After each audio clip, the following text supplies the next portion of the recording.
Allu Arjun and Atlee కాంబినేషన్లో వస్తున్న మూవీలో ఇప్పటికే హీరోయిన్ దీపికా పడుకోన్ గారు అండ్ జాహ్నవి కపూర్ గారు, మృణాల్ ఠాకూర్ గారు అండ్ భాగ్యశ్రీ బోర్సే గారు ఇంతమంది హీరోయిన్ సెలెక్ట్ అయ్యారు. ఇప్పుడు తాజాగా రష్మిక మందన్న గారు కూడా ఈ మూవీలో one of the heroine character చేస్తున్నట్టు కన్ఫర్మ్ అయితే అయ్యింది. అండ్ ఈ మూవీ టోటల్ బడ్జెట్ వచ్చేసి 800 crores అంట. ఈ మూవీలో భారీగా విఎఫ్ఎక్స్ అయితే ఉండబోతున్నాయంట.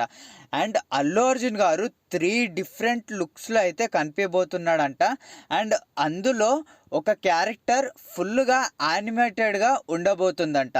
అండ్ ఈ మూవీలో కొంతమంది ఫారెన్ యాక్టర్స్ని కూడా తీసుకుంటున్నట్టు రూమర్స్ అయితే వినిపించాయి. కాకపోతే మూవీ టీం వాళ్ళు ఎటువంటి అఫీషియల్ అనౌన్స్మెంట్ అయితే ఇవ్వలేదు.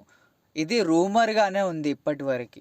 ఈ మూవీ కోసం అల్లు అర్జున్ గారు సందీప్ రెడ్డి వంగ గారితో ఒక మూవీ వదులుకున్నారు. అండ్ త్రివిక్రమ్ గారితో చెయ్యబోయే మూవీ కూడా ఆగిపోయింది. ఈ మూవీపై చాలా నమ్మకాలు పెట్టుకున్నాడు.